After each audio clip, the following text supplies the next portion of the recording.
What is up, Moose Knuckles? JJ back here from Run Pure Bets with another free pick for you. This time it's for Thursday Night Football in the NFL. Game's going to be played between the Chicago Bears and the Tampa Bay Bucks on October the 8th. Current spread is Tampa minus 3.5. Total 44.5. So last week I dropped the play with the Jets money line.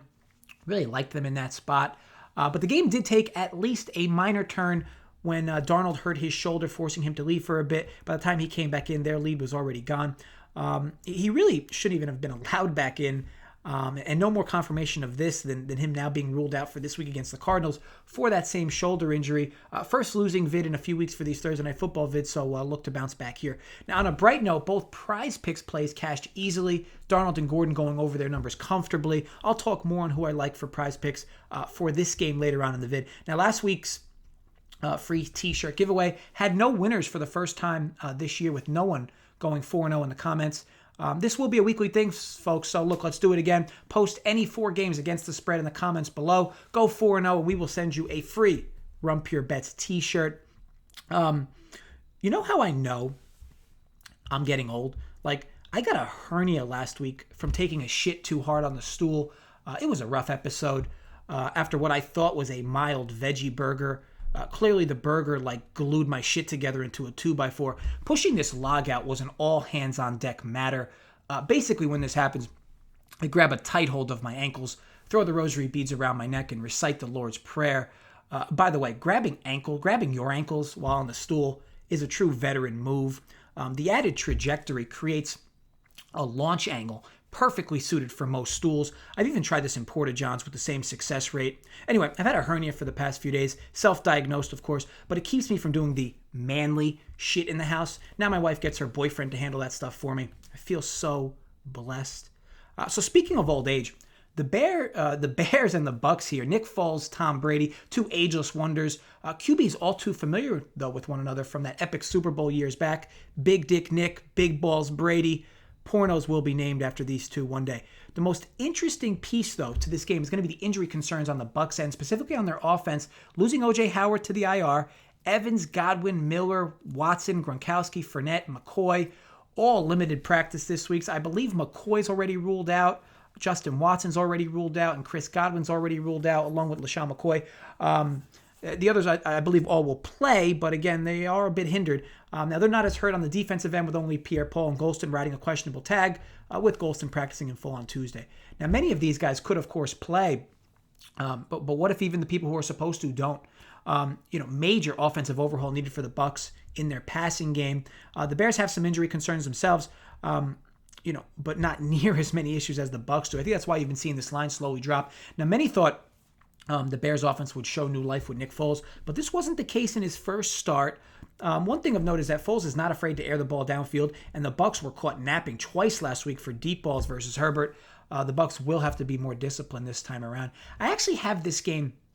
I actually really like this game under 44.5, and it's for a few reasons. So last week I played 2 totals under, going 1-1. Considering how many totals actually went over last week, I actually feel rather fortunate going 1-1. These 2 totals that I had last week were the Bucs Chargers under and the Bears Colts under. Now both totals were 45. The logic was that all 4 teams there, really want to grind out wins and aren't really looking to make statements offensively. The Colts Bears game played out as a game in quicksand, as I had figured, and the Bucs Chargers I had figured would play similar to that, but it was almost the exact opposite. 3 big play touchdowns from the Chargers, pick 6, and multiple 50-yard touchdown passes from Herbert. These big plays forced the Bucs into a shootout, but this isn't their easiest path to victory each week. They're not built to have shootouts with teams.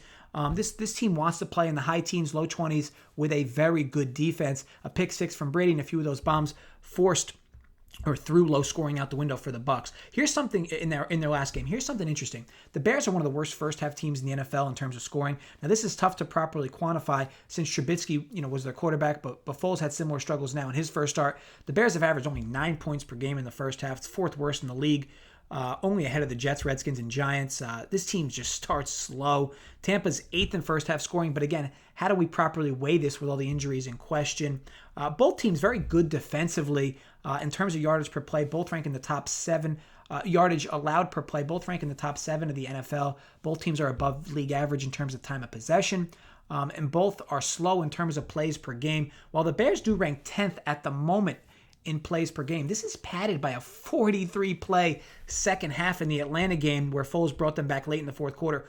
All their other games have had 64 plays or below, which would actually place them in the bottom 10 in terms of pace. Now, overall, I get two potent defenses who lack explosive weapons overall. Now, the Bucs could get some starters back here, which would help their offense. But as mentioned earlier, the Bucs want to win low-scoring games. With a lead, they want to take the air out of the ball, as they did a few weeks ago against Denver in the second half. Now, I'd expect the Bears to also want to do something similar here if they were to grab a lead. Based on both teams' makeups, there are a few game scripts where this really becomes a true shootout. Of course, but it absolutely could happen. I'll take my chances on an overall sluggish game that falls under the number here at 44.5.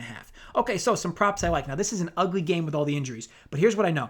With no O.J. Howard, Cameron Brate steps in as a much-needed pass catcher. There's also no Chris Godwin, no Justin Watson, and as I said, Mike Evans, Miller, and Gronkowski all banged up. But I do expect, those three to obviously play. Another note is that Gronk's really the only healthy tight end for the Bucs that can block. So while his usage could go up in the passing game, I'd actually expect Brate to be more of the guy running routes throughout the game. Don't get it twisted, though. I would expect Gronk to be involved in the passing game, but his props are much lower prices, at least the scoring a touchdown props, which is what I'm going to be targeting here. With that said, lower prices versus Brate. With that said, let's dabble a bit on Brate's touchdown props. I'm going to fire half unit total in wagers, or 0.5 U, as the cool kids say. 0.4 units, anytime touchdown for Cameron Brate at plus 375. That's at PointsBet in New Jersey. And another 1/10 of a unit at plus 2,200 on first touchdown Cameron Brate. Both those numbers are available for you at PointsBet in New Jersey. For you numbers junkies, tight ends have scored in 3 out of 4 games versus the Bears this year. And the lone game that tight end did not score was against the Giants, Daniel Jones, because he did not throw a passing touchdown. Evan Ingram, though, still had a nice little day. I think 6 for 65. So look, this Bears team is vulnerable against tight ends. These numbers right now are just way off from what they should be when you take all factors into consideration. Lack of passing weapons for Tampa, and obviously Brate stepping into an elevated role. Now let's talk on Prize Picks action here. I got 2 I really like on Prize Picks this week in the NFL. Again, for those who aren't aware, prizepicks.com. Head over, check them out. Very cool mix, daily fantasy sports and player props, where you almost parlay them together. You have to guess whether players go over or under their fantasy points in a given game. And Prize Picks literally has all sports. Definitely check them out. You'll enjoy it. Also, sign up. Promo code PURE, P-U-R-E, 100% deposit match bonus up to $100. Free money, folks. Take advantage of it. Now, fantasy points, and also the fantasy points per play adjusts as selections get made. It's a marketplace. So if you bet a few overs, the numbers are going to adjust over afterwards. If you bet a few unders, well, more or less if the market bets a few overs, the numbers are going to adjust. Market bets a few unders, it's going to adjust. But either way, you lock in the original numbers you select. Okay, so 2 picks I like for this game. Rob Gronkowski over 7 fantasy points. I know I gave out Brate's touchdown props based on the above price here, but this number for Gronk is just too low. I don't expect him to be heavily involved in the pass game, but 1 touchdown pass and he's over this number. A few catches for first downs and he's over.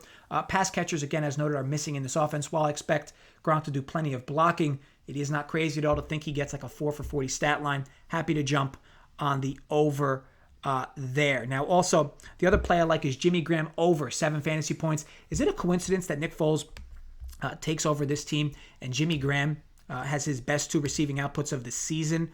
I don't believe that's a coincidence at all. He likes to target the big man and have a real soft number here, 7 fantasy points. Again, similar to Gronk, 4 catches, 40 yards, he gets over. If he scores, he gets over. So really like those 2 on Prize Picks for a flex play and a power play. So to recap, I am on the under 44.5 here. Sprinkled some extra change, half unit total on Cameron Brate. Anytime touchdown, Cameron Brate, first touchdown. I also like Jimmy Graham over 7 fantasy points and Rob Gronkowski over 7 fantasy points on prizepicks.com. Head over there to check them out as well. I want to thank you all for watching. If you enjoyed, thumbs up. Create some fake accounts more. Thumbs up. If you did not enjoy, I hope you wake up with your nuts tied to a car battery. As always, drop comments below with your thoughts on the vid. And also, don't forget to post your Against the Spread picks for the opportunity to win some free, Run Pure Bet swag. Go 4-0. Swag's all yours. Lots of content from us on this channel over the next few days. Live show tomorrow night or for Thursday Night Football. UFC breakdown on Saturday. Sunday AM preview show for me with Holden for NFL. We'll also have two live shows during the weekend for our Run Pure Bets crew. I wish you all the best of luck with all your bets. As always, gamble responsibly, folks, and stay safe.